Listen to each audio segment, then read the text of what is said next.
As long as you are willing to humble yourself in this world that you are in. And the path may take you through some hell of a rides where you may end up going somewhere that you thought you would never go, and people will look at you as a failure for your journey that you had to take.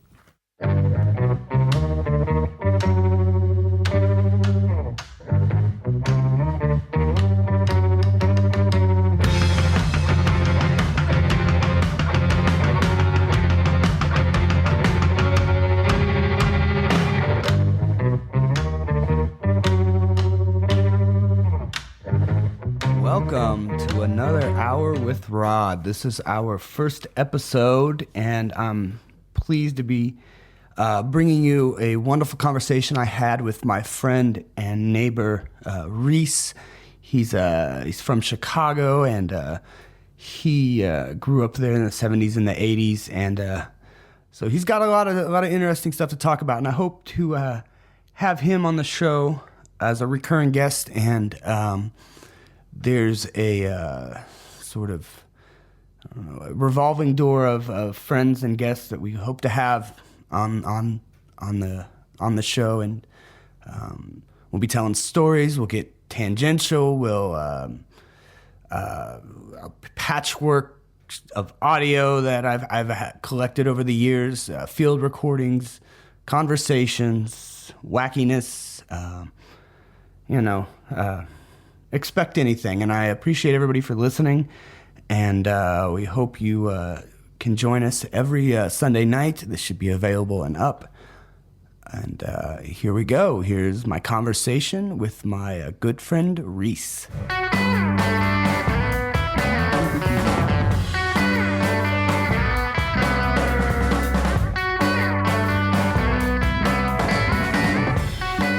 How y'all doing out there?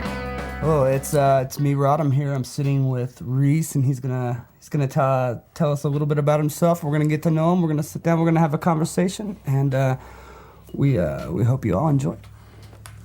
Hello, everyone. Indianapolis, people out there, and all around, surrounding areas, worldwide, nationwide. So I guess we'll start from the beginning. You're from Chicago originally, correct? Yes, Rod. Yes, I am. I'm from born and raised, man. Born in 1971. Grand Hospital, which is shut down now because they done made all condominiums on that side of town, which is I guess you would say the far west side, where Cabrini Green, Robert Taylor, all them homes is down now. But where I'm from in Chi-Town, where I was raised, 122nd in Michigan, Roseland area. Roseland Little League baseball player, went to Finger High School.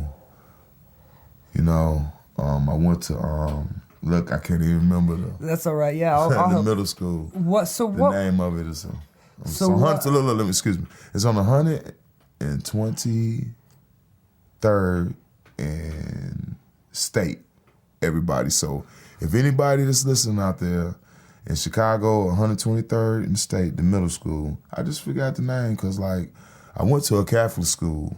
Actually, people don't, for everybody to know, I went to a Catholic school on 111th and off of Michigan, Wallace. It was a Catholic school. I went there all the way up to the 7th grade. Then Mama stopped paying, so then I went to this little middle school and graduated, and then went to high school on from there. But I just can't remember the name because I done been on so many journeys, man. I haven't even been in Chicago since I'm 44.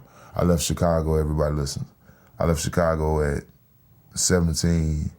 And actually, probably at that time and age of my life, it was probably the best thing to do because if I was still there, I'd probably be dead. Well, so yeah, give the listener kind of a little bit. What was it like growing up in Chicago in the late 70s, early 80s? Well, it was beautiful at first, when you're young. When I used to, my first ever fight. Oh man, I think I was about 8, 9 years old, and I think the first fight was, and this is really weird to say, was with a girl, and she was it was these two sisters, you know what I'm saying? I can't even remember their names, but how old were you? I was like 9 years old. Oh yeah, that's right. 8 or 9. How I'd probably was say about 9 or 10. how old was the girl? They was like 11 and 12, but man, they was cute. But they was like rough, you know what I'm saying? And so they stayed like a block over from us. So we used to play football, be on their block, they be on our block. But they was like tough, you know.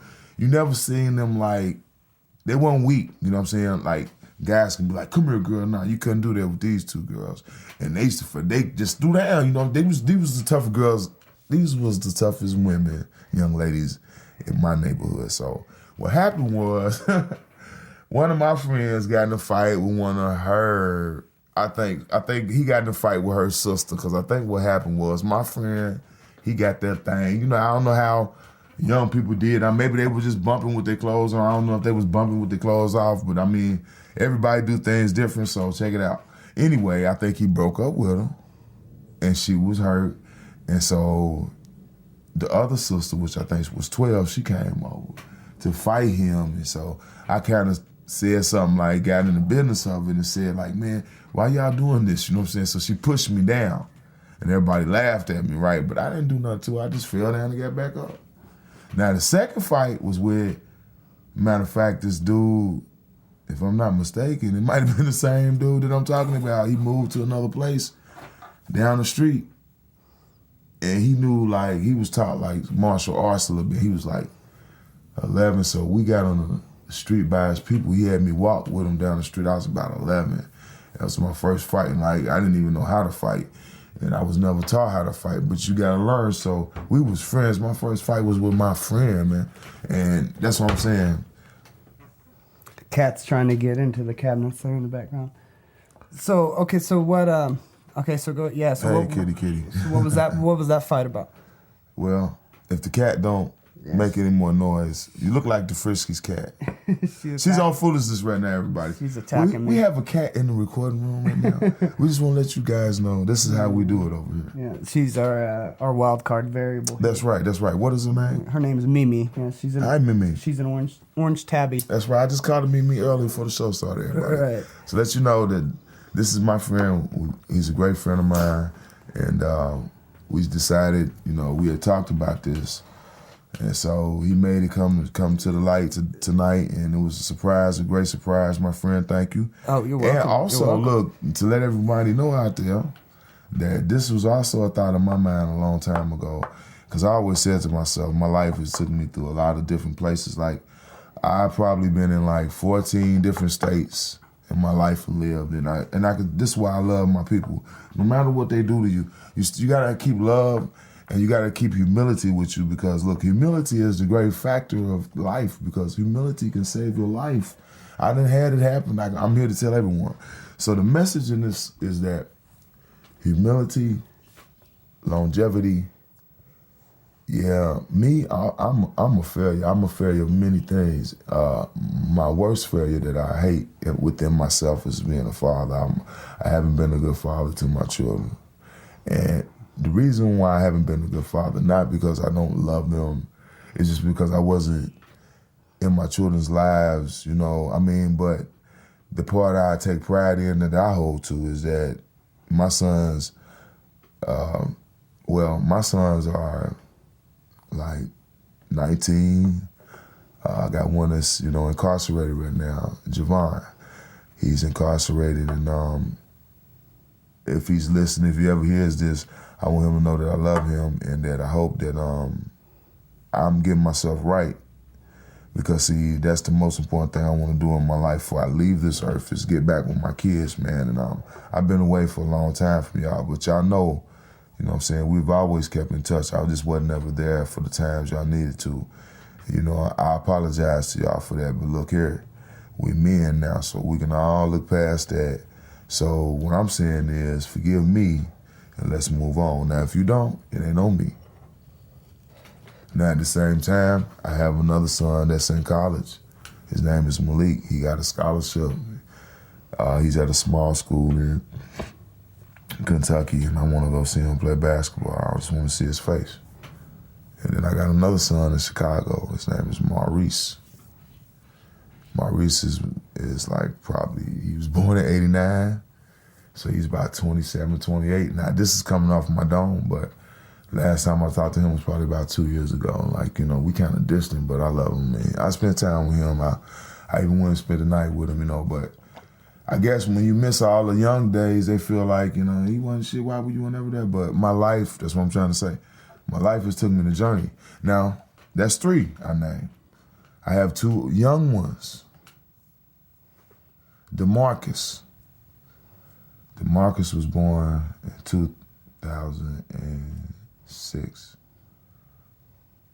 I'm sorry, DeMarcus. He was born in 2009. And I have another son, his name is Rashawn. He was born in 2008. So let's tally up the years. And here's what I want you, all you 5 young men, you know what I'm saying, to know. The 3 older ones and the 2 young ones. I want you guys to know that I was in your life, you know what I'm saying? Y'all didn't see me. But when y'all was babies up to about 2 or 3, I was always there. I wasn't there for them older parts, you know. I'm hurting about that. You know what I mean? My life took me through a lot, man. I mean, just to survive to get on this side. If I would stay what I was into, you guys probably would have hated me worse. So that's why we need to get together and talk. Cause it's some stuff that need to be understood. And I want y'all to understand, because y'all manhood may depend on this. Because look, my father died when I was 5, and I grew up like that. And I didn't mean to take y'all through that, but look, things was going on so bad where I had to walk away because I didn't want y'all to see and have that thought or see something in me that would have become dark inside you to start your life through a fucked up journey. I didn't want that. That's why I walked away, guys. But my heart was always there. So now, going back to the story. Well, hopefully people can get to know you throughout these podcasts, and we'll get to see that it's all real. Things aren't always so black and white. In people want it to be. I mean, you know what? Yeah. Here's what I can say on that, and that's why I want them to understand. You know what I mean? That's why I got to sit them all down, man. I got to do this before I leave this earth, Rod. Right. I mean, I want them to know that, man. Your intentions, man. My intentions for all of y'all was to be there. I had this goal that I wanted to get y'all all together, like at a round table. That was gonna be. This is how real it is. I prayed to the good Lord to give me this opportunity. And everybody, y'all don't know this, but I'm gonna say this because I prayed and I mean this to this day, and I never go back on my word. That's what y'all don't know about me. And that's why y'all we need to get down and spend a little time, because, you know, life is short. So check this out, fellas. My sons. And any other men out there that never knew their father, just check this out. I realized that everything that has happened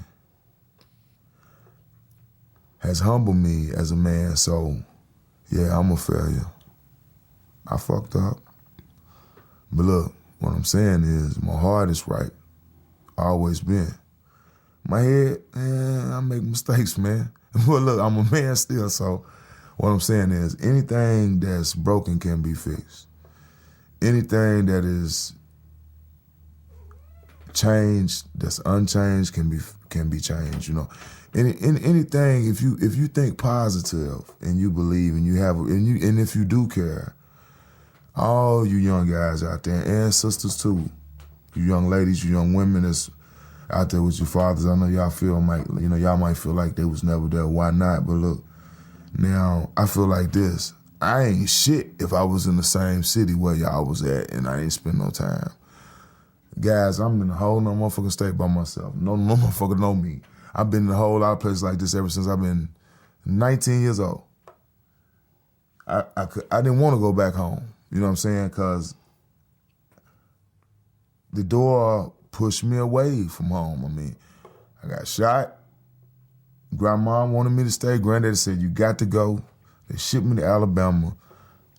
I left Reece. So take us there. We're let's take a look at that. What? Maurice, my son Maurice. I left Maurice because of that situation. So in that case, can you tell the story of getting shot and what happened? Well, and all the crap that went down. Well, I don't want to really detail it too much, but basically, I didn't do anything wrong. I was with my mother, my grandmother the whole day. Where were you at? What city? In Chicago. Chicago. Probably about, the year was probably 1989. The summer of 1989. I'll never forget it. I was 17, I think. And that day, my mom's, you know what I mean, she was like, I'm finna go pick mama up and we finna go to the mall. I said, Mama, can I go?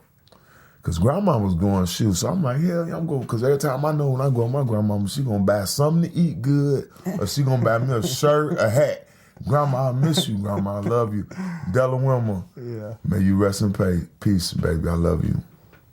Miss Della Wilmer, I love you so much. I miss you. But when did she pass? 2005. How old was she? Huh? How old was she? I think Grandma was like 79, 70. I mean, that's a good round when you get up in the 70s, you know. I mean, and you know what her heart was. I mean, that's what really, man, through all the pain and kept her going. You know what I'm saying? Her heart, she was good. But here's why I knew my grandmama was beautiful and she was the best, because at her funeral, see, my grandmama came from Mississippi, and my grandmama wasn't actually really by bloodline my mama's mama, but she raised my mama through my granddaddy, which was my mama's father, and he went and got her. So Della raised her, man, and I didn't even know this until after she died. Hey, that was man. I don't give a damn. That was my grandmama. Right. See, people got to understand, man. Sometimes, you know, when you shitty at the people that you expect to be there, other people come along. But if you so shitty, you gonna miss them. Right. See, like friends, like I lose friends all the time. And I'm gonna tell you why I lose friends, because I never really do nothing wrong to them. See, it comes down to intentions and motives, Rod. Mm-hmm. So, see, what changes the game is, like, I had a friend, we did a little weed together, then he wanted me to score him some coke, then he wanted me to score him some heroin. So, on my little street thing, I hustle, you know what I'm saying? So, this was in the past. This is one of the past, you know what I'm saying, that I was used to, you know, intertwine in. I don't do that anymore. So this was just something just to, you know, keep some steady cash flow when I wasn't doing shit. I'm a hustler, man. I mean, I get it. And the thing, that's the blessing, because, I mean, I don't have no other way to get it. I ain't out here asking for nobody for nothing but it. If you need me to go get it, man, I will get off my foots and make it happen, because, look, that's all I got. So that's what people understand. You know, it's the determination and the will. Now, look. Take that into a negative, now turn into a positive. See, that's what I do. But look, you have to humble yourself in life and just keep your eyes open, pay attention, and be tentative and be patient, and don't try to force yourself and take big, stupid risks, you know what I'm saying? Hustle is hustle, man. Everybody got different hustles, and so you can't knock the hustle, because to me, a hustle is like, a true hustle is when you ain't stepping on nobody's toes and you ain't hurting nobody. Mm-hmm. You know what I'm saying? And it's coming to you. And this is especially from a friend you said that you were helping out, but it just kind of started escalating. Yeah, I mean, well, it didn't ever change to the heroin. When the heroin structure thing came in, man, that changed the whole game. But the money was so vast. That's the thing, huh? Shit, but look, it took me into my darkness. You know what I'm saying? We're gonna keep it like, you know what I mean? Right. It took me into my darkness, and so coming out of that, you know what I mean? That's why I'm saying what I'm saying. I mean, people's intentions and motives, man, is the true benefactor. So everybody out there, man, the people you rolling with, man, question yourself, ask yourself about their intentions and motives. Why are they, you know what I'm saying? What is the true intentions and motives? Why are you with this person? I mean, if it's genuinely if it's a true common bond, right, you cling to that. If it's trying to get up on that person, I mean, honestly, to me, if you're trying to get something and you're a piece of shit. I mean, right, you're hanging out with so and so because they got a ride. You're hanging out with somebody else because they have women, drink. Right, we're all in a struggle. Right. I mean, why would you fuck somebody that's already fucked up like you, or just, I mean, not even fucked up. I mean, but just in the same predicament as you? I feel like the right thing to do is to uplift each other and grow, and then things will come around you and grow, and then you generate off each other, and then you put that shit back together and make an empire. Or even after, as long as you can walk away and you know you was blessed, whatever it takes you to, that's how deep it is, everybody. See, you can't think just one way. And I mean, you're right, but I think what people kind of get lost in is when you get below a certain comfort level, it becomes more about trying to benefit yourself.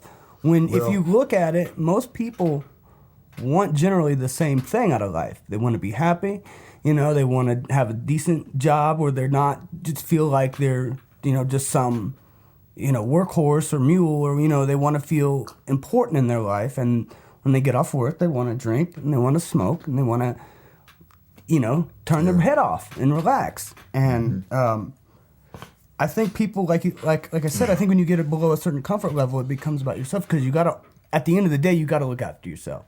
Well, see. At the end of the day, if you got 2 cigarettes and you give somebody one, you got to be willing to know, I'm not going to have I'm down one more cigarette. People kind of get into that mentality, that kind of in their own zone. When they would just take it and do what you said, they realize, we're all kind of want the same thing. We want that certain comfort level, and then we want to try to have endeavors after that. Podcasting, trying to make a little scratch, playing the guitar. And it really comes to like adding to what you just said, right? You definitely true and right about that, man. Now look, everybody people that's listening out here, this is like, for us, man, this is mental food, man. I mean, see, we embrace the things, we cling to shit that ain't good to us because that's what we like.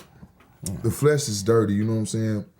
When we leave this body of ours, this is just, you know what I'm saying, this is just a vessel. Yeah, vessel. When we leave this vessel that we have, because look, this rots. See, when we leave this is what's coming out of me, you know what I'm saying? This is what goes, this goes somewhere. Right. So my people understand that, man, life is precious, man. We got to start taking our lives for granted, not for granted, you know what I'm saying? We got to take our lives more intensely, because look, here today, gone tomorrow. And then at the same time, man, what we all need to do, and I'm saying this real talk, this is for the whole nation.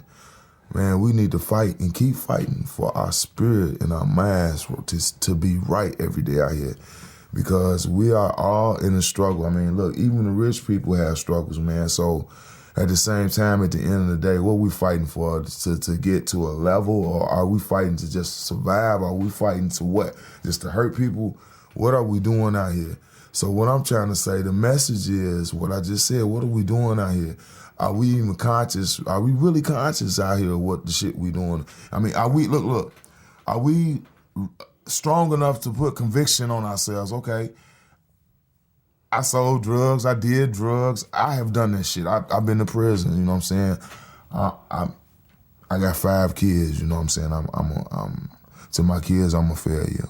Some of them probably upset with me. I mean, I don't think they hate me. They all told me they love me.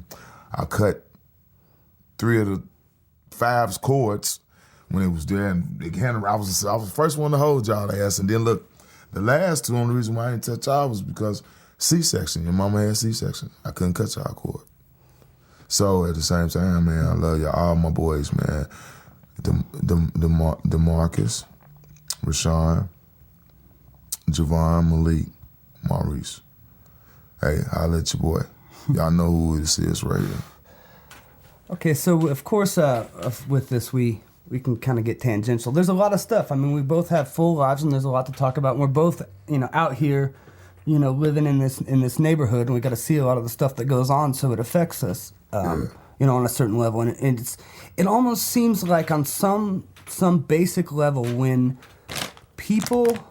Oh yeah, hold on. We're about to take a break here, but it made me think, like, it's almost like snacks, it's almost like the deeper you get into some of the harshness of life and the more shit you go through, the getting shot, the getting stabbed, the getting fucked with, the going here, the going there, the trying to deal with all the baby mamas and whatever.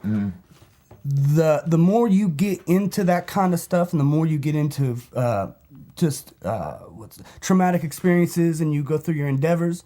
The more you need something that takes you completely out of that, the further you want to go out of that.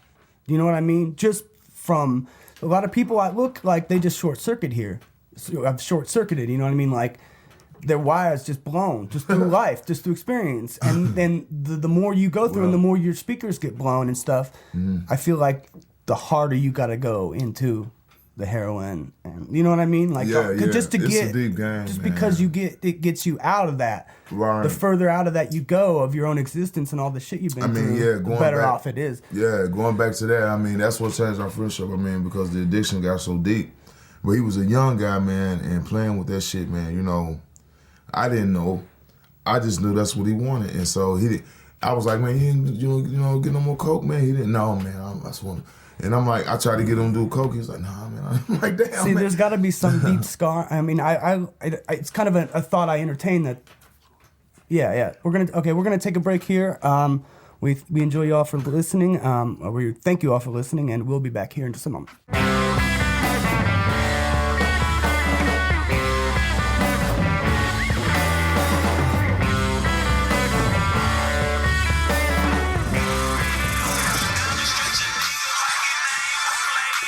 Now,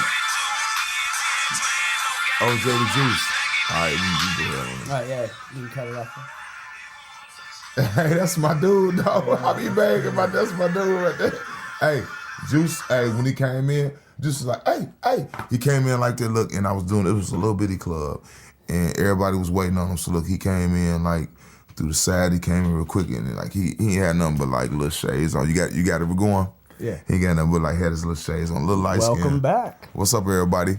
Yeah, OJ the Juice, man, he had his little shades on, that little song that y'all was playing, that y'all was hearing, that we was playing, coming from OJ the Juice, man, which is one of my favorite rappers from the South that I love because, like, I did security for this guy. I didn't know him, but I was doing security for the club. He came in at night, and it was like Derby weekend. See, Derby weekend in Louisville be jumping.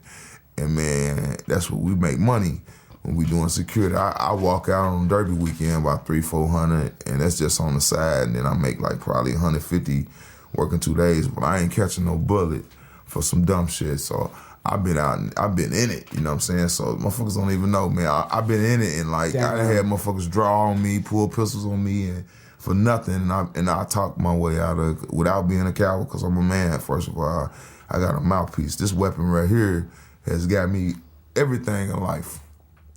Now, what makes it powerful is the mindset. So everybody get your minds right, man. Like Snoop said, get your mind motherfucking right. Okay, so before Louisville, before Indianapolis and everything, there was you were in Chicago, and you were talking about you were going to the mall with your grandmother.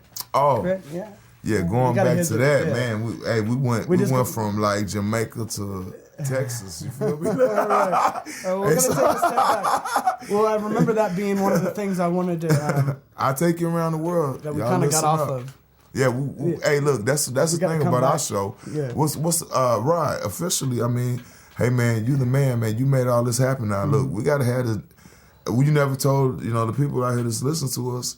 What's the name of our show, man? Well, I was gonna record some sort of an intro to lead into this conversation, and I don't know. And all I'm gonna say now, let me just add to that, since sure. I feel like this is our first show, it's special to me. So, I mean, all I want to say is just make it the name, make it represent the people, and then let it be real and true. Yeah. That's all I'm gonna say. Well, what about? But I want you to be the official name, man, because this is your thing. Well, the idea, when I was thinking about the idea of doing a podcast, I thought, well, I'll just call it the Rodcast. I mean, that's easy enough. Do that, yes. But sir. I mean, I looked it up. There's already somebody that has that name. So I don't know, and maybe. Let's just do the. So I was kind of. What about? Still between ideas. Yeah. We could do that. Look. It call us right now. We're working. Everybody out there. Shit. Everybody out there. We're gonna let them know. Look, this is live. Testing 1 2 1 2. We live out here. Everybody listen up. This is your host with the most, Rod, coming in to say what's up, Rod. What's up? I thought about Ebony and Ivory, but I don't know if that name's been taken yet. Ebony. See, you got jokes right now tonight, but look, we feeling real good. But look, we feeling real good because it's good. That's what it is. He's a Right. good guy. And I'm a good guy. Good energy. Yeah. And we want to go back to, and the listeners are dying to know, you're going to the mall. You're with your girl. Oh, yeah, okay. See, like I told y'all, we go from Jamaica to Texas, man, in 2 minutes. But that's how we ride over here. We always come back. That's right. That's right. Try to. So now look, back at the mall thing was like, grandma, I know, you know what I'm saying? I know when I go with mama, it's cool. That's mama, you know what I'm saying? Mama be whatever she go through, that's my mama. I got her back. But when I go with grandmama, it's special because like mama don't even be tripping with grandmama because grandmama's so cold with her game. She has so much game. So, I mean, money, blessings can't. That's why I understand, like, you ain't got to really do a whole lot in life. If you just smart and wise and know how to do what you're doing, you can make shit generate. And grandma was that type of woman. So, like, when she cooked meals, God bless her, man, like, breakfast was like the whole table was full. Everything from sausages, pork chops, motherfucking bacon, toast, biscuits, grits, oatmeal, if you wanted rice, if you wanted eggs, all that on the table, and just me and Granddaddy. And Granddaddy looking at me, love him, horsewoman. And that's the man who taught me really the work habit that I have in me. And he taught me how to take care of the things that I have and appreciate what you got. And I love him for that. Well, Granddaddy was, Granddaddy like that. Or Granddaddy get on that goddamn or, but Granddaddy was a good man, and God bless him, because like his hard work ethics, when he died, I'm talking about this man right here, Rod, didn't know how to read or write. The only thing he knew how to do was write his fucking name. And when he died, he was worth for $500,000 because that man worked at Baby Ruth for 25 years, and then he worked at the Solo Cup Company, the red plastic cups, for 20 years. And then on the side, he was a licensed maintenance man. He did plumbing. Then he had, man, when my granddaddy passed away, he had like a $500,000 two-story double wide, two-story house. You know what I'm saying?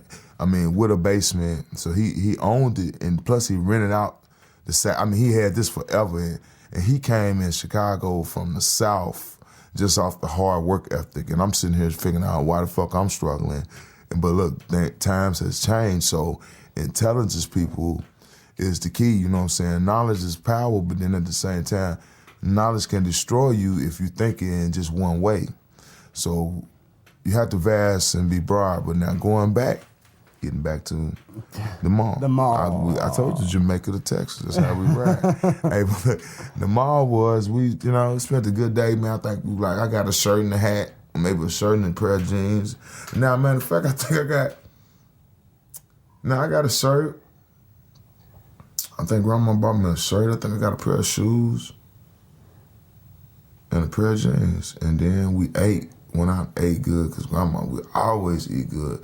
Man, the last day I spent before she died was like probably, me and grandma, I was with grandma in like September, October of 2005, and she passed really January 2006.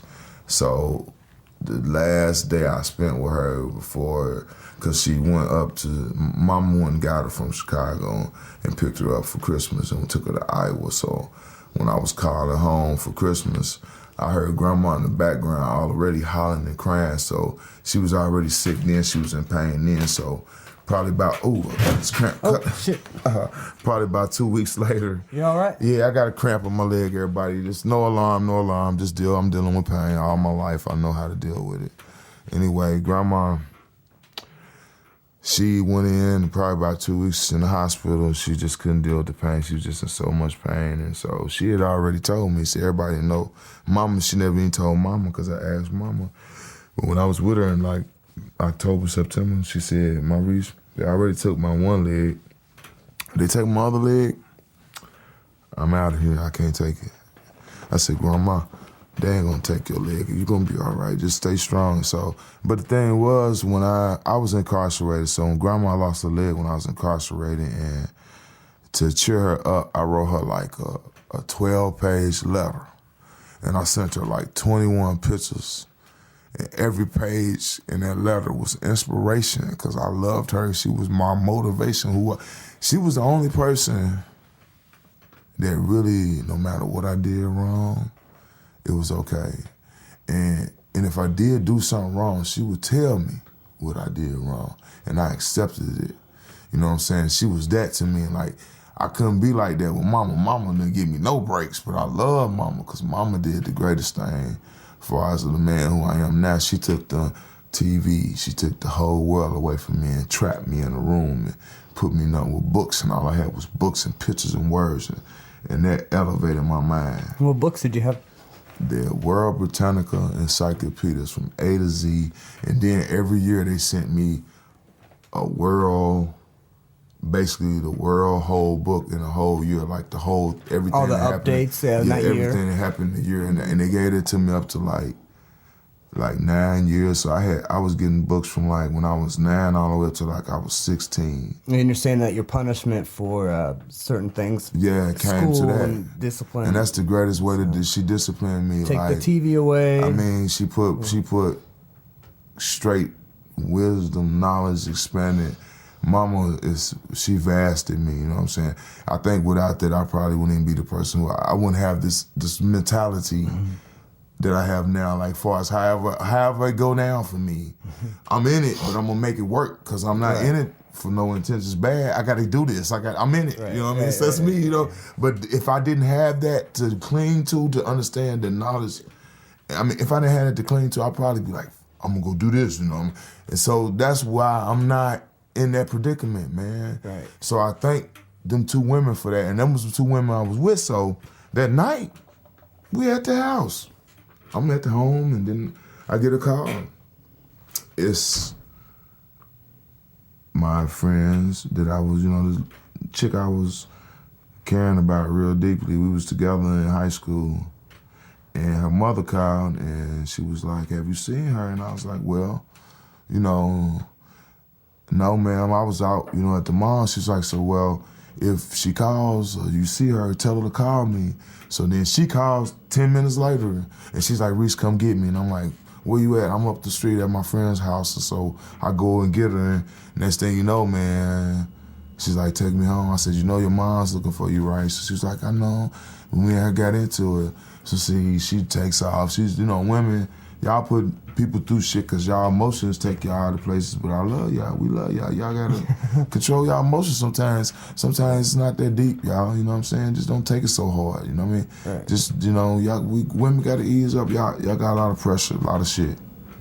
But it's okay. Everybody's okay.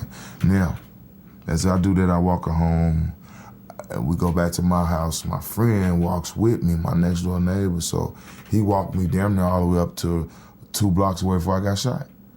He was just walking with me just to be with me, you know what I'm saying? And man, we got there and we heard shots. It was like spring break week, and next thing you know what I'm saying, we hear the shots like probably about a block away. I'm on 127th in Eggleston, coming from 122nd in Michigan.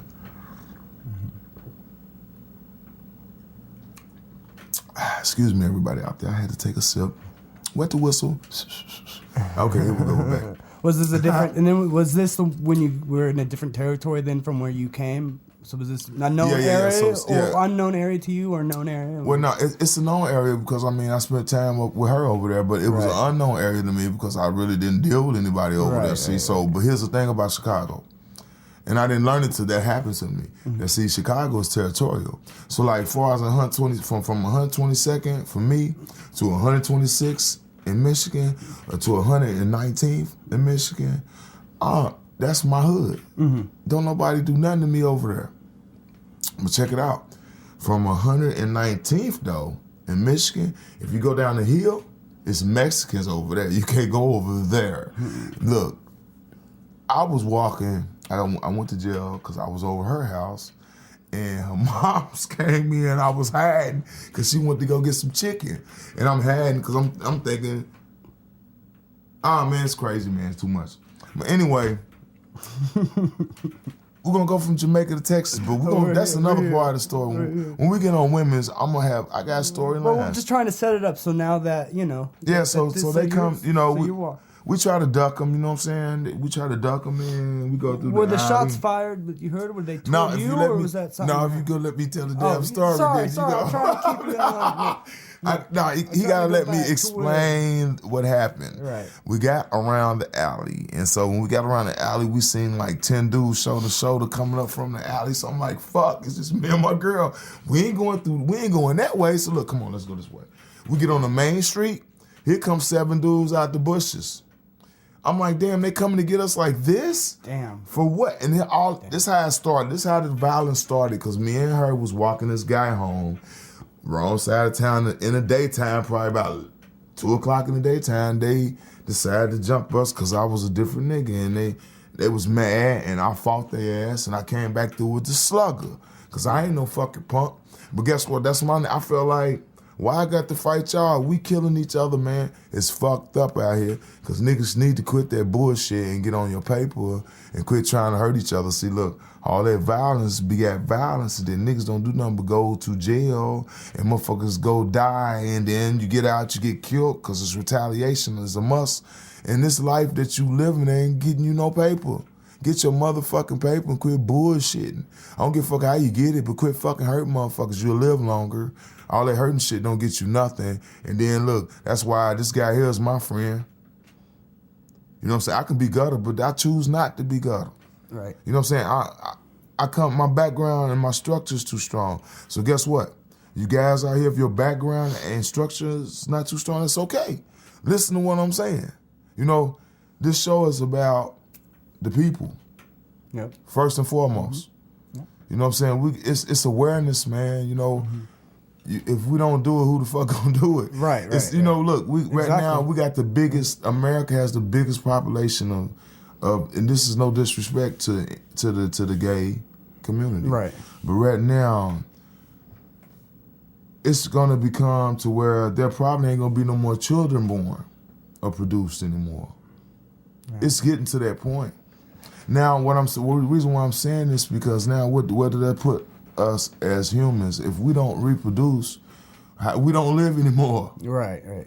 See, understand the structure, man. We came from a structure of man and woman, first and foremost. Yeah. You know what I'm saying? So now, we're going to leave that alone, go back to Texas. Everybody. So back to Chicago, yeah. So you got 10 coming up one way, 7 the other way? 17. 17. For one little old me Jeez. and my girl, me and my girlfriend. Good Lord.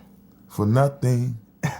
But I'm still here. Jeez, still standing. Well, I can't even imagine that situation. Look. That ain't even shit. Before that happened, Halloween. She wanted to go to this party, but it was my peoples at the high school, so we get on the bus, get off at 127th and Halsted.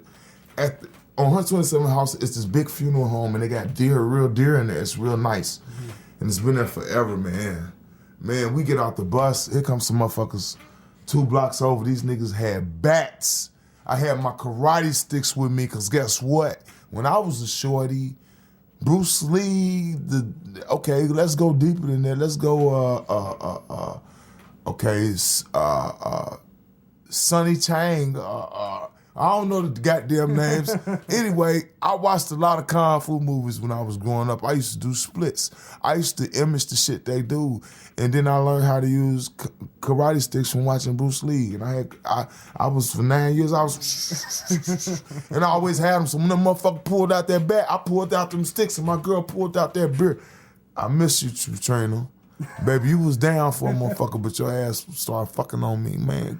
Nickel, you don't do me like that. But I loved your ass, though. Plus, you was fire. And I know we're going to meet again, because I think I tried to find your ass on the Facebook page, but I didn't have the money to go deeper.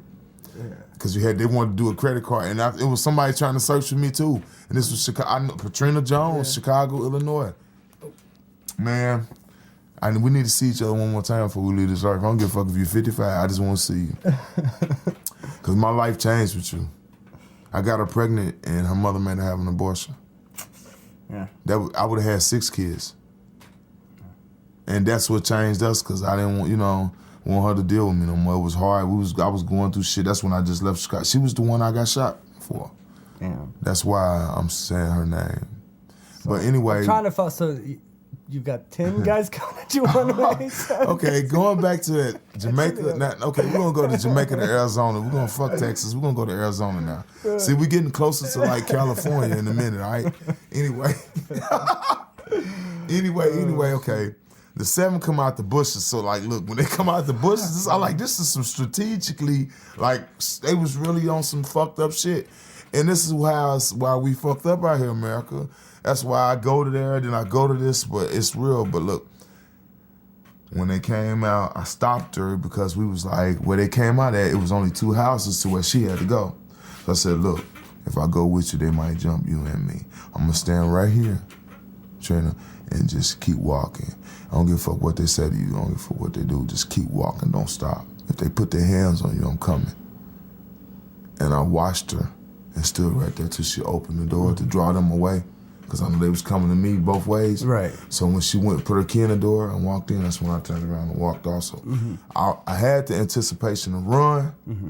They just shot me in the back, and they shot me like a dog, and that's how they do up there. They run you down and shoot you, you know what I'm saying? Yeah, I was a football player. I can run like a motherfucker, but look, if I caught a bullet and go down like that and crawl, all they're gonna do is turn me over like a punk. I didn't want to die. I faced it. So look, instead of running, instead of going straight down the main street, I hit the alley because I thought about it, but I'm in the alley, so them niggas stopped me. And they come over the 10, come over the 7, stayed at, the street. And so, man, the 10 came over like, what up, folks? What up, folks? So at that time, folks mean GD, gangsters, disciples, you know what I'm saying? But I represented them, but I wasn't a banger because I played sports. But all my friends banged. So when we was in high school, when we went to our first orientation, freshman orientation, niggas was sitting there like, man, what you gonna do? I said, man, I'm already playing football. My nigga was like, man, shit, nigga, I'm gonna sell dope. My other nigga was like, man, I'm gonna bang. Right. But when them niggas seen me, my niggas, all my football, high school niggas, I love y'all because y'all niggas supported me because they didn't fuck with me. Because they wanted to claim you. They wanted me to make it. Yes. And that's something that they do. They prop up sports. Even the real bangers on the street, when they see me coming home with my football equipment, man, they made, hey, man, y'all get out this nigga's way. Sports is important, yeah. Because they want to see a motherfucker come out the hood. They see me carrying, I'm there. Nah, it's brothers that got shot in the back like that from straight bullets in Chicago every day, right? We're not valuing as, like, for my people would say, we need to value our lives more, you know what I'm saying? Because, man, it's real out here, man. Life is precious. Take control of your life by, first of all, releasing all that negative shit and quit feeding into shit that you think is real. Find and seek yourself. So what happened was, though, that's why I forgive everyone that's hurting me. And that's why, Rod, the crazy shit is, the people that, all my friends, huh? Oh, sorry, I heard something in my It was, I headphones, think, an airplane outside. out there. All my friends, man, has, like, I ain't gonna say all of them. A lot of them I ain't around no more, but one of my great friends from Iowa, man, I miss him, man. And we became friends, and he was like 20, 22, and his girl was pregnant, and we met at the job on the first day of work, and we were just sitting there beside each other while they did the orientation, and we just talked and filling out the paperwork, just talking amongst each other. Next thing you know, and I miss him, and I gotta talk about him. And the thing is, what happened to my friend was, he's from Iowa, Clinton, Iowa, and he was about 22. It was 2 guys, but me and this other guy, we clinged to each other because it's like, he respected me. He looked at me like a big brother, and I took him like a little brother, you know what I'm saying? And he was a young white dude, man, but he was just living life in his first time being a father. So I'm telling him, like, man, I feel. So, and I did stupid shit, my kids, but he understood and he respected me, and I was teaching him, like, you're gonna go through situations, but this is, you're gonna be strong, and it's gonna, and he grasped that, and like, we used to go, like, to this castle. It's like a castle in Iowa in the park. You crawl and go up the steps to the top. And we used to go up to the top, and you could look down and see the Mississippi River, and we used to just stand out, smoke a blunt. Oh, that sounds nice. Top man was cool, man. He used to come pick me up. Like a medieval castle? Yeah, man. I swear to God, man. Right, we're gonna do some traveling, buddy. Like Lancelot. We gotta hit. We can, me and you, when you get the car, man. Let's take it. I'll put up the gas money. If we take maybe whenever we get time off, I mean, I'm getting paid every week, man. So I'm even if they cut me, I'm still gonna make enough paper now because I'm. Hey, we're going back to the story now. Right, yeah, because now we've got 2 trails we got to follow. Right. We want to know more. You're talking about your friend. What happened to your friend in Clinton, Iowa, and the. Well, everyone. We're gonna lead up to the big I'm bouncy. Mexicans say bouncy. Well, no, it's good. We keep teasing it because we'll have because that's what makes it juicy, man. Yeah. Right. Because I mean, that's hardcore shit right here. Hardcore. All this shit is real. Look, everyone, this is pure. Yeah, and that's what it's about. Adulterated. That's what it's about. No fornication. No. Extra, triple X, true, real shit. And no bullshit. No BS included. None whatsoever. Yeah. And also no homo. But no. No, we'd like to get some girls in here and interview them and talk about the game they're going through. We finna turn this into some shit, man. And look, check it out. This is what happens now. Look, at the same time, right? They come over, man, and they catch me like, hey, what up, folks? They like this. I'm like, man, I don't bang, man. They like, nah, nigga. They got bats. It's 10 of them. One got a bat. The main one talking got the bat. Other one got a pipe. Other one got 40. And the other one's just got brass. I'm like, God damn it. I'm going to take this ass whooping.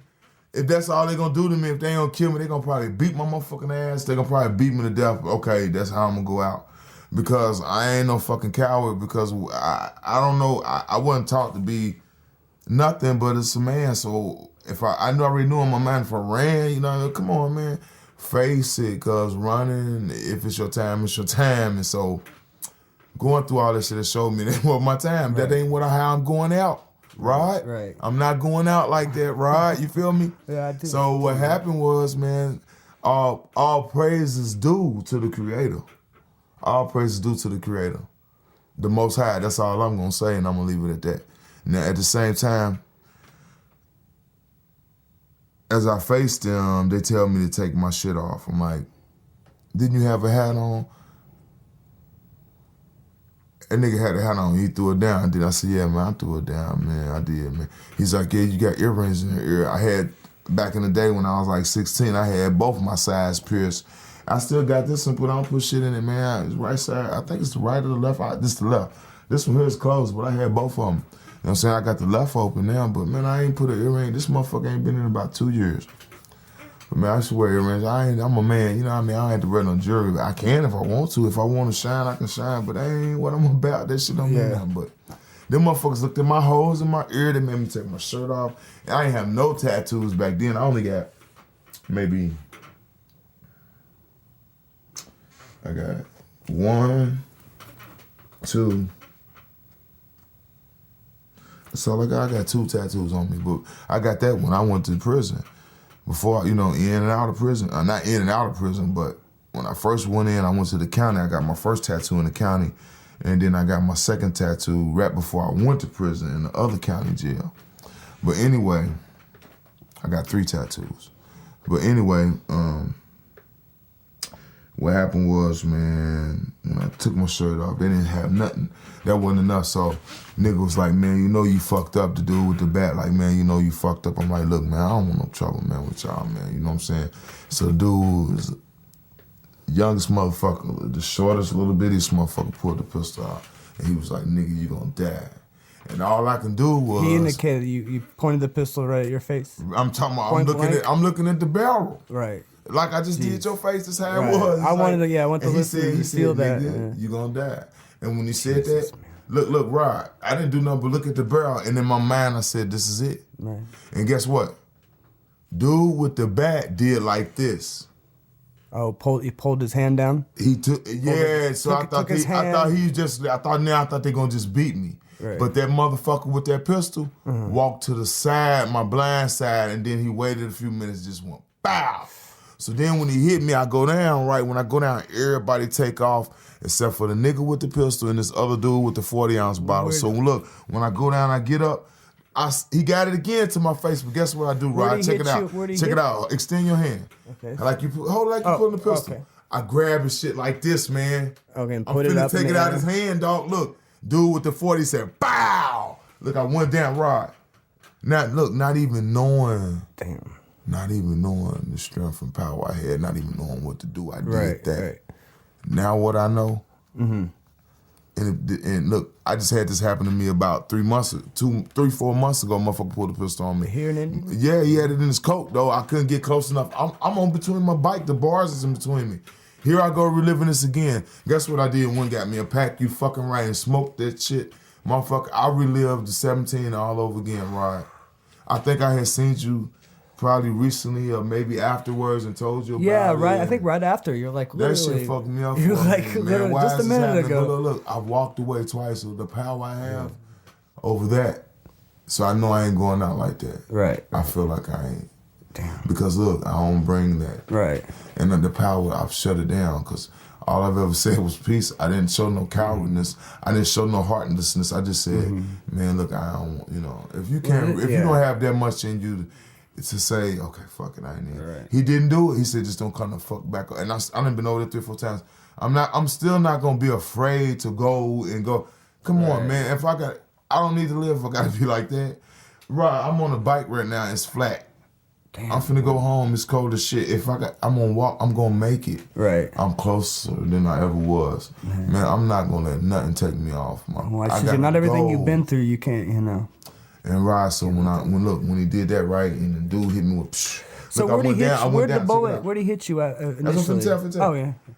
Okay, when he walked away on the blind side, he hit me in the neck. Okay, so he because shot. I went down like this on the knee. Everybody took off running, but it didn't knock me all the way down. He got me on the knee like this, so I'm getting back up. I'm by a trash can. Okay. So when I'm by a trash can, he got it like this as I'm getting up. So I He's grab indicating it. that the pistol's being pointed at his face again. He takes so the I grabbed pistol. it, right? Dude hit me with the 40. I got weak by this garbage can. I put my hands right there. He came behind the backside and said. So when he pulled too fast, so it didn't go in, but it grazed me. Oh it my gave God. me a Fred Flintstone. He indicated he put the gun up to the back of the skull. I was so and pulled fucking the trigger. Adrenaline? Jesus. You talking about adrenaline? Dog. Jesse Owens, what was the dude with the gold shoes? The motherfucker that won the 3 gold. Them motherfuckers that day. You talking about the Olympians? Them motherfuckers couldn't beat me because guess how fast I ran? I ran in circles like 2 or 3 times because I was paranoid. Yeah. I ran so fast, I caught up with the nigga that shot me, and he didn't even know it, and I didn't even know it because I was running that fucking fast. Adrenaline. Jeez. This wasn't my time. Right. Damn. Look. Look, the power that we possess, you don't never know. But look, if you don't use it for good, it's no good. Right. If you use it for evil, then evil big ass evil. That's just nothing bad. Look. One time my coach was on some bullshit. I don't know what he was talking about. He was like, I'm gonna whip your ass. You get your motherfucking ass. I'm like, what are you talking about, man? He's like, nah, I'm gonna beat your. He got this powder. He used to play football. If you did something stupid to fuck up, he got this big long ass wood powder with holes in it, like 16 holes, and it's long. And he make you bend over like this. And I'm talking about standing up. He's and you gotta take 5 or better. I seen big motherfuckers like this go down to the ground, and he's still this. That was our punishment. Like, look, right. We get to what time we went to camp. Yeah. And this motherfuckers was drinking vodka and we wasn't drinking vodka, but guess what? Since them motherfuckers did and them stupid bastards left it on the bus, Coach went the fuck off when we got down there in Illinois out in the country, and that motherfucker put us all on the line. And we was in the back, right? me and my partner, Big Shanks at the time, we was in the back, right? He was the offensive guard, and I was the offensive tackle. We played on the offensive line, right? It was my freshman year, man. No, it was my sophomore year, and it was his sophomore year too. But I started freshman varsity. Yeah. I was a tight end, man, and I was all right, but man, look, I didn't learn until I got in high school. If I probably played when I was little, I probably would have stayed and made pro. But look, my true sport was baseball. I could have made it with baseball. I could have made it probably being. I played back catcher. Mm-hmm. I played right field. I played third base. I played shortstop. I mean, I didn't play it all. I mean, I played it throughout the years. Up, but team, I was a back catcher. I don't want knees bad. I can play first base. Right. But I'm gonna tell you what I prefer to play. Yeah, first base is the position I probably could have made in the pros with. With baseball, you gotta have sharp eyes. Yeah. And my eyes ain't the same anymore. So you gotta have really good eyes because it's all pinpoint accuracy and timing. Yep. Hand-eye coordination. But football, bones. I seen a dude get his shit snapped in two. His shin bone. Damn. I mean, fuck that.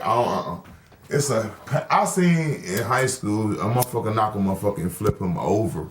And this dude weighed 250 pounds. He flipped him like this. Yeah. And when he came down, hit cheek pad this way. And man, anyway, going back to that, look, I left Arizona. Now we're going to Montana. We're going to Montana, everybody. Jamaica to Montana. You good? You wanna We're gonna go somewhere else, or you wanna call it an episode? We're gonna finish it up because we're gonna close it because I gotta get in. Yeah, we're gonna finish it up, and I'm gonna finish the story, and then we're gonna close out. Is that okay, Rob? That sounds good. Yeah. Okay, because we all got duties to tend to. Right. You know what I'm saying? Yep. I gotta go to work. My man gotta go to work. I gotta go home and cook again and take care of things at home, man. Check on this woman of mine. We got to turn this heat back on in here, warm this place back up. We turn the heat off. That's why we're going to cut it out, y'all. And cut it out of the cut it in or cut it out. You hear me? So look, here's what it is. Well, anyway, man, I ran so fast, man. I ran up to the guys and shot me. The motherfuckers looked at me like, and I'm like, nigga, and ran to her house. Cause look, here's why I ran in circles, because I'm like, if I run to my mama's house, I might bleed to death. If I run to her house, she's right there. Because she heard the shots and she started screaming. She came back out the door screaming. So when I came, man, she opened the door. I know people's called. The ambulance came and they put the brace on my neck. So when they put the brace on my neck, it wasn't even the fucking ambulance. It was the fire department. Because so much shit go on. Sometimes you can't have an ambulance. They had to call the fire department to come get you. So the fire department came and put a brace on my neck. And when they put a brace on my neck, here come the ambulance. The ambulance came. They put me in there. That motherfucker came out my neck because it was a 22 automatic. So that motherfucker went through my neck right there. Yeah. I felt it coming out. I was like, that motherfucker said, hit the floor and went, that metal. Yeah. And then, man, the thing that got me, when they opened the door, mama's standing right there, just looking like, she looked like she had lost her whole soul, man. And all I could do was look at her and cry, because all I can remember was she seen my daddy like that here. And I'm like, I'm falling. Am I falling to just a generation of curses? All my uncles, man, one of my uncles got murdered my Uncle Sam got murdered in Mobile, Alabama. He left Camden, Alabama, and got a good job in Mobile, and he liked to drink. So he went to the bar, and some guys was watching him. He got paid that day, and they waited till he got drunk, man, to follow him in the alley and murder him. And when they found him the next day, probably took $300 for a murder for $300. And when they found him the next day, it was a dog bound. You know why the dog was bound? The what? When they found him, it was a dog bound. Oh, a dog beside him? Yeah, do you know why the dog was bound? It was his dog? Because no, he loved dogs. Oh, really? Yeah. See what I'm saying? He was he would never hurt nobody. Just a good soul. Yeah. I mean, and then my one uncle, man, you know what I'm saying? He burnt the house down when my grandmother, my father's grandmother died, you know what I'm saying?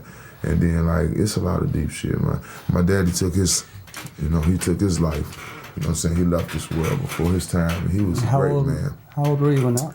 I was like 4 years old, 5 years old. My daddy was like 26 when he died. And then, my daddy couldn't read or write either. He worked for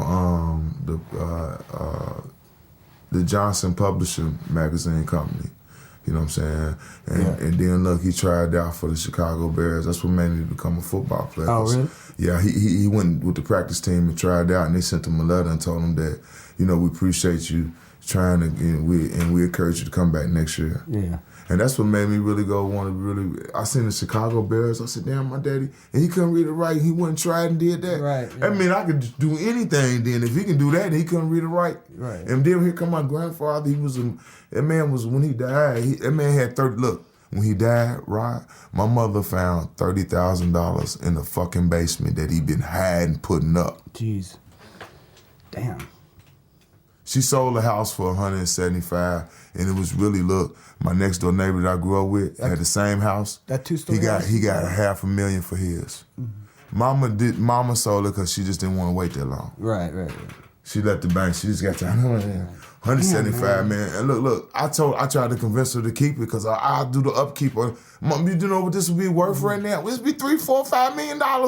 Right. She said, no, I don't want the heartache. I don't want to get that. But you know, it's okay. People lose fortunes, man. And I'm gonna say that to her people don't again. have foresight too either. Sometimes, you know. They don't want to listen to the people they should listen to. They want to just take their own way. Well, look. All I was trying to do was make us a fortune.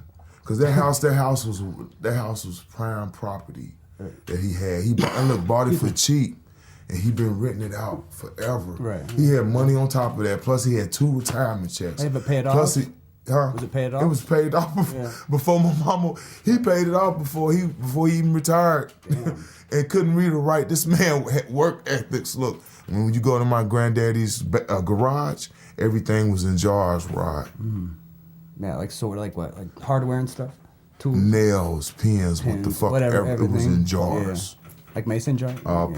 Put up, lined up. Yeah. I'm talking about had cabinets that held the jars in it. Right. So when you pull it up, or you pull it out and just open it up. Yeah. Damn. And look. He was the youngest, and everybody picked on him and mistreated him. So he had to always fight, and that's why he turned that shit into work. Yeah. And that's why he died rich man. You know what I'm saying? I respect the shit out of him for that. That's why I ain't gonna never give up on myself because of him. Right. Because he the work ethic. That's why no matter what the fuck you do, as long as you ain't hurt nobody and you ain't stepping nobody's toes, you can't knock the hustle, brother. Right. Yeah. It's almost good words to end on. But yeah, if we have any more, so did you just run by the assailant? So you ran by him. Now you're in the ambulance or Did the fire department take care of you, but then they put you in the ambulance? Then your mom would come up. Right. And then after that, just hospital and rehab? Yeah, okay. No rehab. No rehab. You were good? You were good? Them motherfuckers put me out in 3 days, but look. Oh, damn. Here's the trigger. The trigger was, man, on that one, man, you got one more time, man. God damn it, you got me on that one. You making me relive some shit now. You making me go deep. And that's why I got to have another. My nerves are shot now. Look. It's so true and real. Okay, when I get to the hospital, Rod, check this out. They put me on this fucking plywood board, right? You don't have to make it. You know what I mean? You can save it. Oh no, that's all right, man. You know what I'm saying? Look, check it out. They put me on this plywood, right, Rod? That's it. Ooh. When they put me on this plywood, right, man, I'm on this big hard ass board laying on my back. I guess they do that to keep. They probably thought the bullet was in me, and they trying to keep it from moving, because that's why they put me on that board. Right, yeah, it's to keep you. But it was cold and hard, right? Yeah. So they got me hooked up to the monitor, the heart monitor, blood pressure monitor. So Rod, man, look, it's like, you're hooked up to this machine. You're gonna be okay, I think, and they talking to each other like his vitals is 72 over 76, right? I hear them say that, right? So I'm like, okay, well, I don't know what the fuck that means, but I see 76 on the machine, right? So I'm just laying there, man. I'm thinking about what the fuck just happened in my life, and I'm 16, I'm 17. I'm like, damn, I'm a football player. I probably ain't gonna be able to play football no more. If I do, I don't think I'm gonna be the same. You know what I'm saying? I'm probably not gonna be as strong as I am. My neck ain't gonna be. So, you know what I'm saying? I went back and played football, though, but you know what I mean? It changed my life. It was weird, man, that the shit happened to me, especially, like, the motherfucker tried to take my head off just for nothing because, I mean, I was... And twice, too, man. Yeah, and I was like, because I was with a girl from a neighborhood, and I wouldn't want to join their gang, and it was either get down or it ain't gonna happen. But then here's what I think I found out. I think one of them guys might have been liking her, or one of them guys might have been messing with her, and I didn't even fucking know it. Maybe that's where that came from, and never was told shit. Because when we made that walk that night, she told me about her ex. She was like, I want to tell you what happened. What you mean you want to tell me what happened?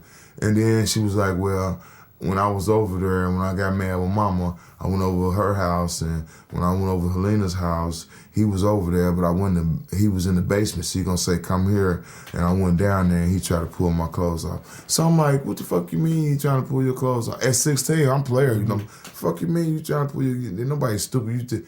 Listen how she just laid it out. He told me he said, come here. He was in the basement. You didn't have to go in the basement. Right. I was like that on fucking women at 16, Rod. Right. They can't pull shit on this one. So I'm going to question you. Now Right, you know what? I love y'all, but I'm frustrated now. So that's why I say, bitch, what you talking about? I used to say, what you mean? Now I say, bitch, because y'all play too much. Right. You know, your intentions, you know what I'm saying? Look, we ain't nobody stupid. If I'm in the basement. right. And look, I'm finna kill you, right? And you know I'm finna kill you. And I say, hey, man, come to the basement. Right. Are you gonna come to the basement? Yeah, I would try not to go to the basement. Oh, so that means I can talk. Come on, Rod. Hey, Rod, come on. I got this thing on this radio. I want you to check. Come on, man. I gotta be somewhere. I gotta be, man. I'm running late. I gotta meet this girl. You know what I mean? Look. You gotta pay attention to your instincts will tell you everything, right. man. You gotta follow that. Yeah. It has saved my life a lot of times. I don't walk in this shit if I don't feel right. If I'm in it right and I don't feel right, I'm just watching everything. You know what I mean? Yeah. And then look, I mean, because sometimes it's just nerves, you know what I'm saying? But then when I walk away from it, I'm still watching. And then when I get far away, all I'm worrying about is making it to my destination. Yeah. That's how I live it. You know what I'm saying, Rod? You know what I mean? Yeah. All right, I'm getting cold, man. You want to kick the heat man. on, man? We're gonna close it off. Rod, go ahead and close it off, man. Well, you know, I mean, you heard it here. We've just scratched the surface with, you know, everything that, you know, even cumulative stuff that I've been through and stuff you've been through. Might not be the same, but they're all make for you want a shot? Oh, no, I'm good, man. Man, it's delicious, man. They are. He's talking and about that mud is strong to us. Woo! Talking about the Tito's and I'm about to go get some. I'm about to go get some. Look, I got to tell everybody, first of all, not to cut you off, I'm sorry. Oh, they're fine. Let me say this real quick, because, you know, this is our first show, and this is real special. Right. My friend right here, Rod, great guy, man. He made this happen. Thanks to Rod. Oh, you're welcome. Big ups, man. Everybody for Rod, man. Good job, Rod. First day, man. First show. Hey. We got to get the fire going, you know. Yeah. But look, Rod, for the new year 2016, the new word for head. Right. If you want a blowjob, head, whatever everybody want to call it, Americans, nationwide, Colombians, Dominicans, Mexicans, Puerto Ricans, Africans, Russians, Chinese, Asians, let's go, Polynesians, let's go, Germans, Europeans, you know, what else? All sentient beings. Yes, all human beings. The new word for blowjob is called shine. So all you gotta say when you see that one that you want to give you some head, just say, hey, can a brother, if it ain't a brother, if it's a sister, it works for everybody. Just say, can a sister, for the ladies, can a sister get some shine? And for the brothers, can a brother get some shine? So the new word for 2016 for head is called shine. You heard it here first. Okay, everybody have a wonderful night. We're gonna leave you on that note. All right, peace.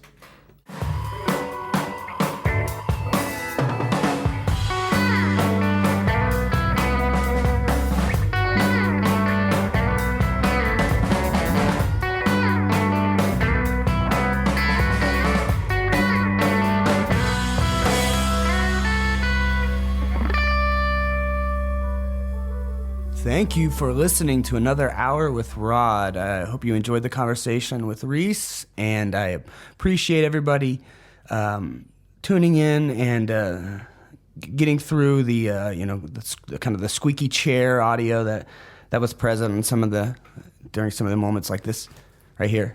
Trying to make it better. I'm gonna JB weld the chairs. I've got some, so it should. We'll see, but we'll get some better chairs, and appreciate you guys listening, and hope you tune in next Sunday. Should be another good one. This one should be with my friends and fellow freelance videographers, Joey and Dave, and we're gonna sit around and crack wise, have fun. Thank you all for listening again. I'm out.